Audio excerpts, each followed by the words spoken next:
Chirongwa ichi chakabhadharwa neshamwari nevatendi veJoyce Meyer Ministries.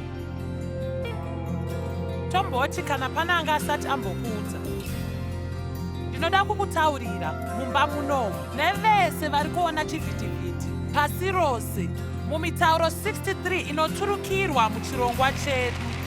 Mungave muri kuChina, muri kuRussia, muri kuIndia kana kuAfrica, munokwanisa kuwana simba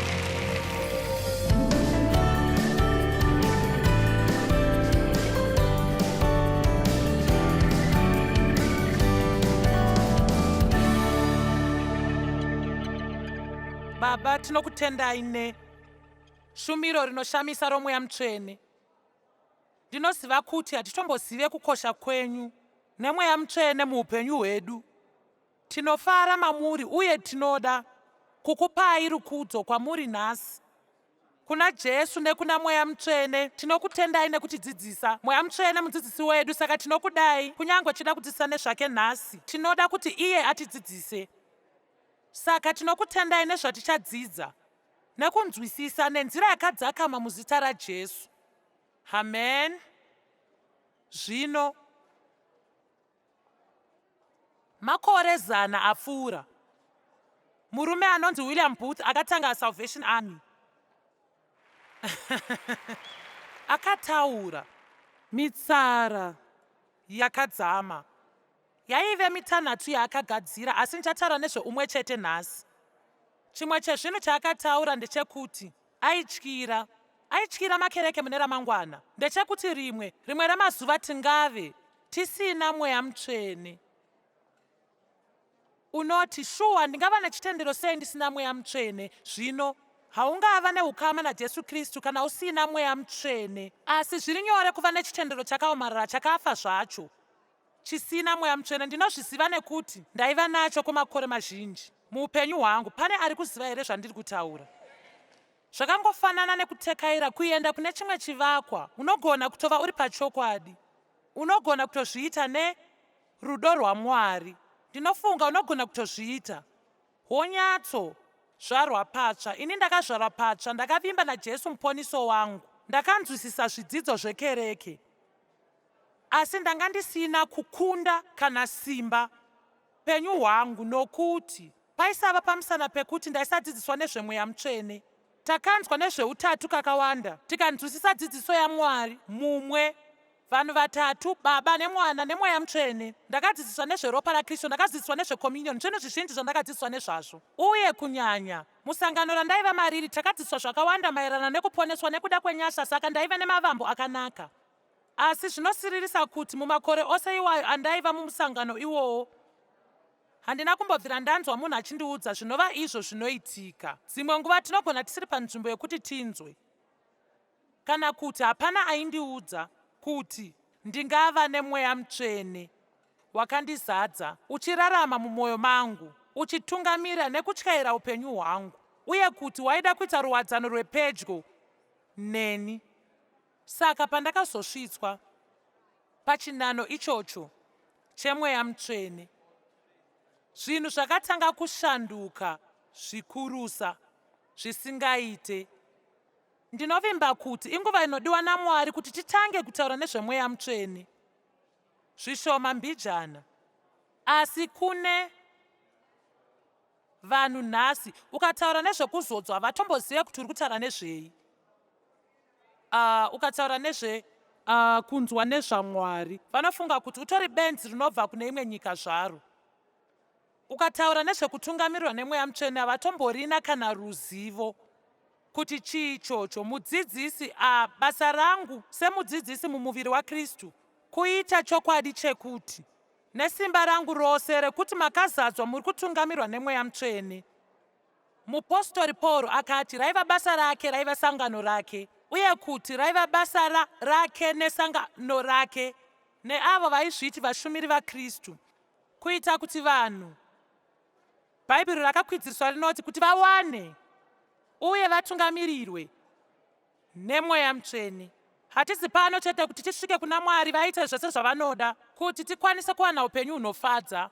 Zvido zvedu zvose zvoitwa, Mwari anoda kuita zvido zvedu zvose, anoda tive nemufaro, asi tinofanira kutungamirwa nemweya mutsvene, uye tikatungamirwa nemweya mutsvene, kutaura chokwadi kana uchida kuziva chokwadi, uchida kutungamirwa nemweya mutsvene, upenyu hwako uchanyatsonakidza, nokuti hapana musi wauchanyatsoziva kuti paunomuka kuti chii chichanyatsoitika. Amen. Saka ndizvo zvinoita kuti upenyu hunakidze. Pane chitendero chakafa nekuoma zvacho kana uchitevera mitemo nemirayiro, uchienda kukereke svondo yoga yoga. Asi vhiki rese unorarama sevanhu vese munyika umo. Wodzokera kukereke musi wesvondo, woshuvira kuti uwane ruregerero roupenyu hwemutadzi wakararama vhiki rose, wodzokera unoita zvakare, woramba uchidzokorera zvakare. Tine zvinhu zvakawanda zvatakapiwa, zvinhu zvinoshamisa, mani. Mweya mutsvene ndiye munhu wechitatu muutatu. Handisi kuzozama kumira pano ndichikutsanangurirai utatu, nekuti svamu zvatakadzidza hadzina kunyanzoshanda ipapo. Asi tina Mwari mumwe anova vanhu vatatu, kana kuti anoratidzira munzira dzakasiyana: Mwari Baba, Mwari Mwanakomana naMwari Muponesi, anova ndiye izwi rakava munhu akauya kuzogara matiri. Saka unofanira kufarira shoko, nekuti ukafarira shoko wafarira Jesu. Ukapinda mushoko raMwari uri muruwadzano naJesu, unofanira kuchiona sechinhu chiri kurarama, kwete sebhuku raunofanira kuverenga gwaro zuva roga roga semutoro nebasa raunoitirwa naMwari. Kunge uchaisirwa tiki pakarenda remweya kuti waverenga gwaro mubhaibheri nhasi. Ndiri kutaura izvi nekuti ndiwo hembo mavafungiro angu iwayo. Ndaiverenga chitsauko pazuva, hapana kana chandainzwisisa, asi ndaifunga kuti ndamakisa karenda rangu ipapo. Unofanira da shoko nekunyatsodzidza, kwete kungokavhiridza. Ndinoda kufunga kuti aya kana ndichiparidza mashoko aMwari kwamuri, kwazoti Mwari Mweya Mutsvene ane simba raMwari rakatumirwa kwatiri nemunhu wese.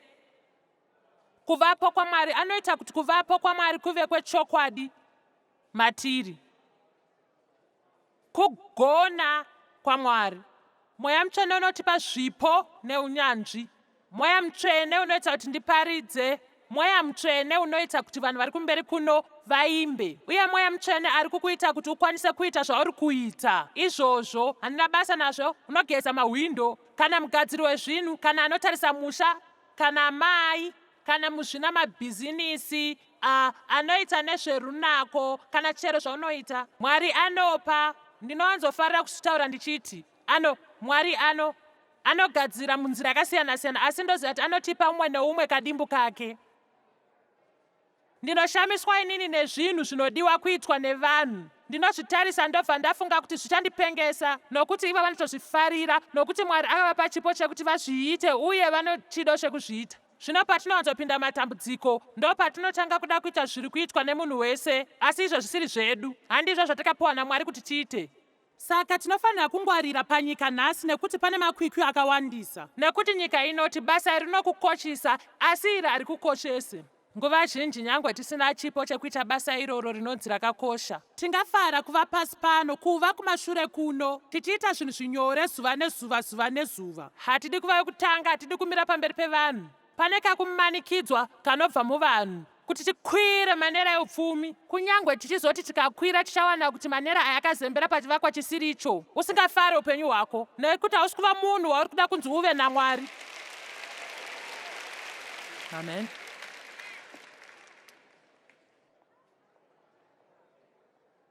Mweya Mutsvene waivapo pakusika kwezvinhu.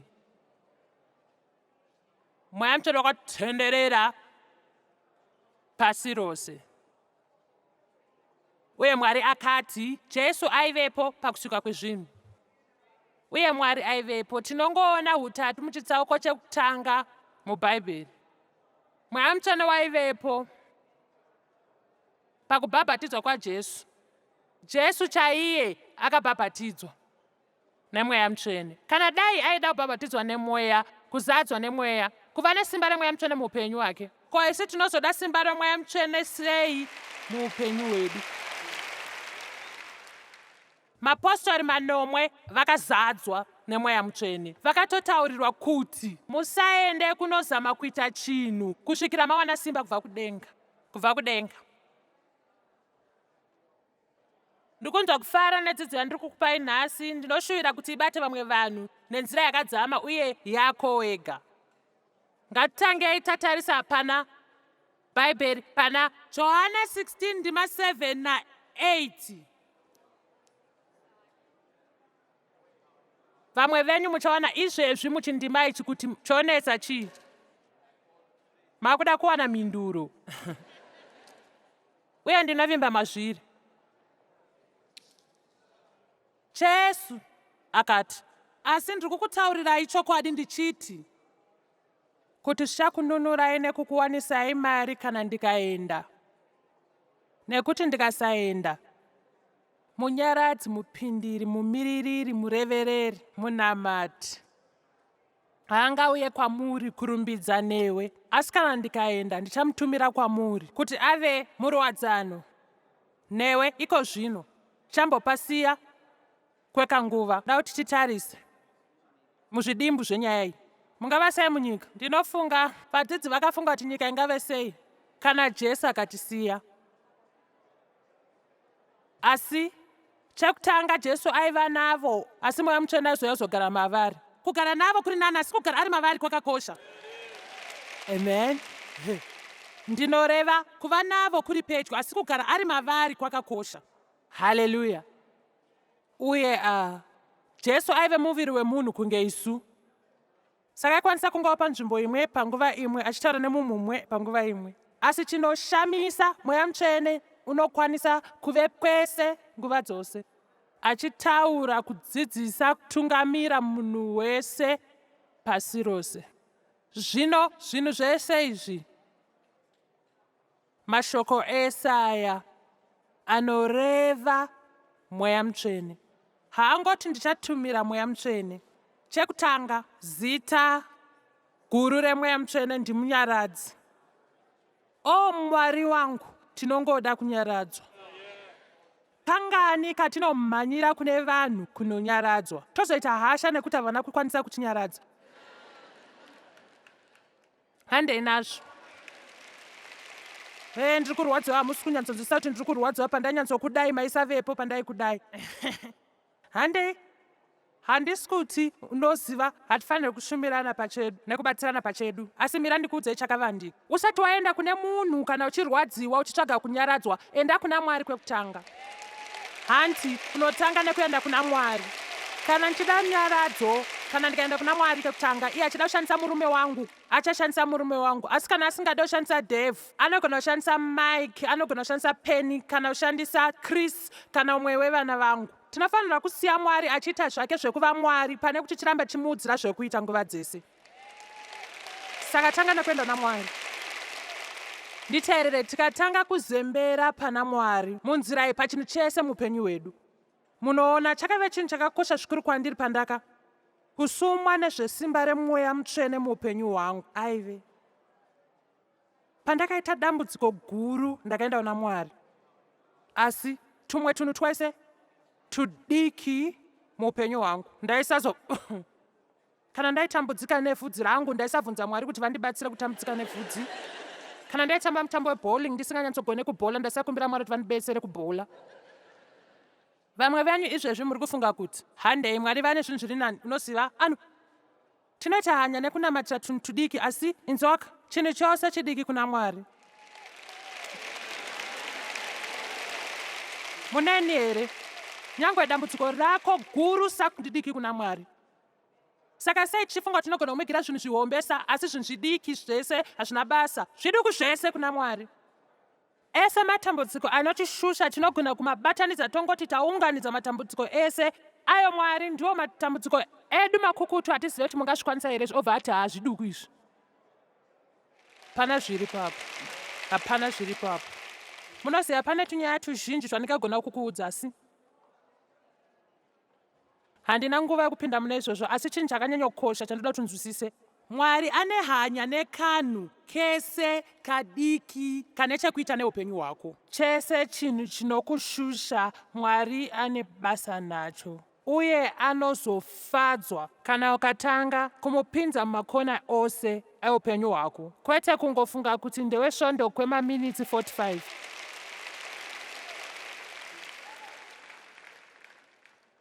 munyaradzi wedu anova mubatsiri, chipangamazano. Kangani katinoenda kunokumbira vanhu mazano vasingatombozivawo zvavari kuita uye vasina dzidzo yekuti vatiudze zvavari kutiudza. Amen. Zvinoteererai, handipokane nekunopiwa mazano neunyanzvi kana uchida, asi nyange ipapa tanga waenda kuna Mwari.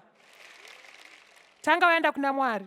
Ndaimbova negomo rematambudziko muupenyu hwangu, asi Mwari akavagadzira, akandipa mhinduro yematambudziko andaiva nawo ese. Ndokwanisa kutaurirai, kana uchida kunozvibhadharira hapana chakaipa. Vamwe vanhu vanozvida. Dzimwe nguva tinoda kuenda kune umwe munhu anonzwisisa zvinhu kupfuura zvatinoita neimwe nzira kana iyi. Ndiri kukupai mazano ndichishandisa shoko raMwari, asi ndiri kungokuudzai usati waenda kune shamwari. Hazvina kumboipa kukumbira yambiro. Bhaibheri rinoti mune ungwari muna vana chipangamazano, mune chengetedzo muna vana chipangamazano. Asi tinofanira kumira kuvimba navanhu totanga kuvimba naMwari, nokuti ndichatanga kukuudzai chokwadi. Handingambokubatsira kana Mwari asina kundizodza kuti ndizviite. Saka iwe hauna chikonzero chekuuya kwandiri usina kutanga waenda kuna Mwari. Dai ndiri iwe makusena oganza ndabatidza chirongwa paTV, kuona chirongwa chekufadzwa neupenyu mazuva ose. Tinokuunzirai, unofanira kutanga waenda kuna Mwari woti, Mwari ndinonamata mundiyamure muchirongwa ichinhasi. Usavimbe kuti ndindega ndichazviita, handide presha iyoyo. Uye tikatanga taenda kuna Mwari tinowana zvizhinji, nyange muva mushumiri vedu kupfuura zvatinoita. Tinofanira kubvisa maso edu kuvanhu tomaisa kuna Mwari. Vanhu vanokwanisa kukubatsira kusvikira pachinano chavanobatsirwa naMwari kuti vakubatsira. Uyezve ndiye mubatsiri wedu. Ndinoifarira mhani nekuti ndiri munhu anoda rubatsiro ruzhinji. Munoziva ndiwo munamato wangu womweya mutsvene iwoyo. Ndibatsirei Mwari. Mwari ndibatsirei. Dzimwe nguva handitombozive chandiri kuda rubatsiro nacho, saka ndinongotendera ndichiti ndibatsirei Mwari, ndibatsirei. Mwari ndibatsirei. Unombopinda here mune imwe nzvimbo yekuti unenge usingazive chauri kuda asi unenge uchiziva kuti uri kuda chimwe chinhu? Zvinondifadza kuti Mwari mununuri wangu uye futi mumiriri wedu. Zvinondifadza, anonamatsira isisu kuburikidza matiri. Anonamatira vanhu kuburikidza nesu, kuti isisu anotiratidza manamatiro kana tisingazive manamatiro atinofanira kuita, nekuti mweya waMwari ndiwo woga unoziva pfungwa dzaMwari. Amen. Saka ndinotenda kuti Jesu naMweya Mutsvene zvinotaudzana. Ndiye mutsigiri wedu, ungati roya redu. Tine mhandu ndiye Satani, asi tine mutsigiri anomira pamberi pembariro yemutemo otikumbirira zuva neusiku. Ndinoifarirai, ndinofuka ndikanzi ndisarudze. Imwe pakati padzose ndinofara kuti handisi kufanira kusarudza, saka totora zvese. Ndikanzisarudza imwe ndozembera iyi pane yekusimbisa kupfuura dzimwe dzose. Mwari wangu, handingambotange zuva ndisina kukumbira Mwari vandisimbise. Mwari ndisimbise kuti ndirambe zvakaipa, ndisimbisei kuramba miyadzo. Mwari ndisimbisei mumuviri wangu, ndisimbisei kuti ndikwanise kuita zvinhu zvandinofanira kuita. Ndipei njere dzandinoda Mwari, ndiunze shoko kuvanhu vamunoda ndiriunze. Usafe wakabuda mba mako usina kubvunza Mwari akusimbise, nekuti uri wega ungambozvikwanise kana neniwo.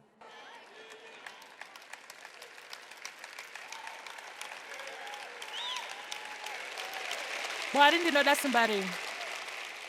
Tinoda simba remuviri wenyu. Handizive nezvako asi ndinoda simba repfungwa. Pfungwa dzangu dzava nemakore mazhinji uye ndakadzishandisa zvakasimba.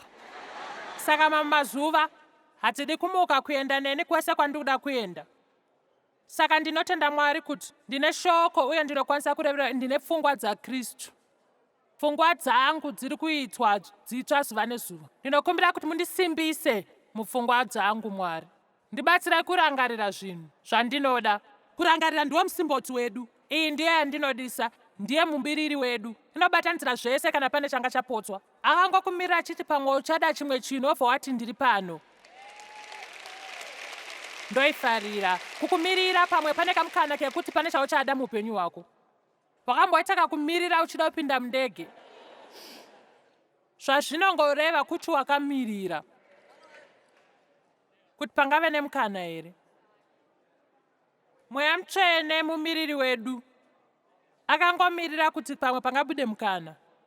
Patinoti tinyaradzei, batsirei, ndidzidzisei, tungamirei, ndiratidzei, zvese zvekuita, ndiratidzei kunamata, tinofanira kutanga kuzembera pamweya Mutsvene kupfuura zvatasimboita. Uyezve anouya paruwadzano rwepedyo nesu. Ndinoida, mazviona here izvozvo muna John 16? Mwari achauya pedyo nemi muruwadzano. Ndoifarira iyi. Ngachitarisei ndima 12 na 13. Johani 16 ndima 12 na 13. Ndichine zvinhu zvakawanda zvekukutaurirai Jesu akataura, asi haungagone kuzvitakura kana kuzvitora kwauri kana kuzvibata izvezvi. Munoziva chii chingaitika kana Mwari akatiratidza tose tiri munomu zvinhu zvose zvakaipa kwatiri?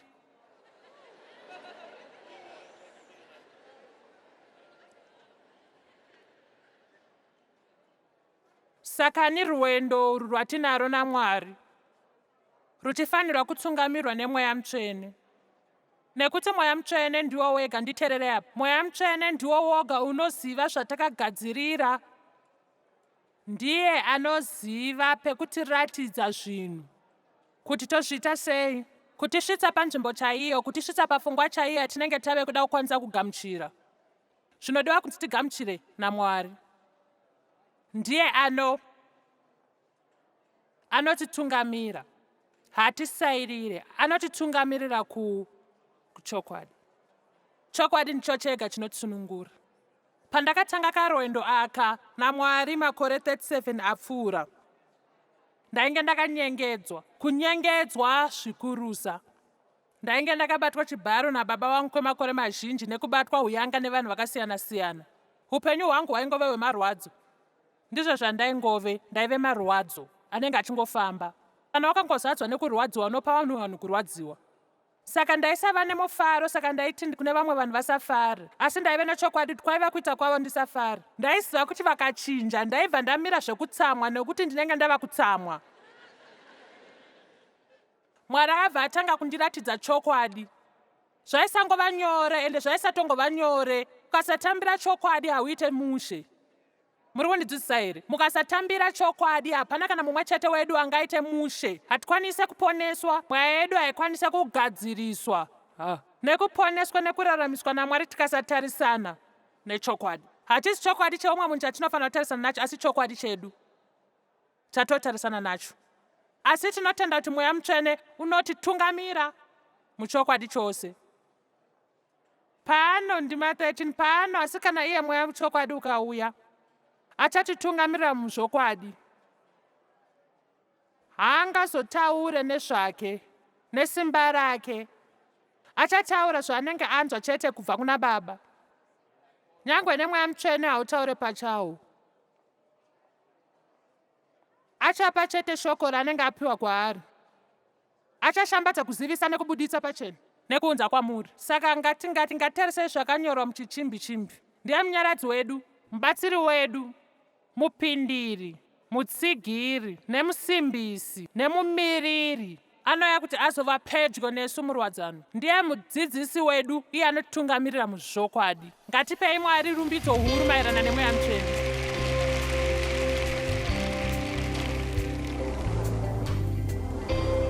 Pane mudzimai anonzi Kathy akandinyorera paFacebook maererano nerimwe regwaro rangu randave nenguva ndisina kupai. Rakamukomborera nekushandura upenyu hwake. Mirai ndikuverengerei zvaakatumira. Akati iye, ndichiverenga bhuku renyu rinonzi Knowing God Intimately, gwaro randinodisisa, ndakazadzwa neMweya Mutsvene.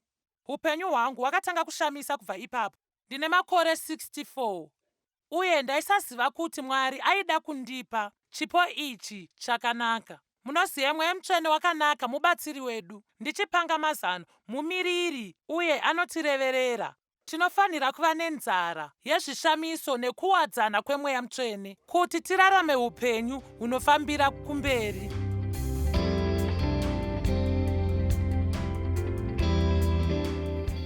chirongwa chamanga muchiona chakabhadharwa nehama neshamwari dzesvondo reJoyce Meyer Ministries.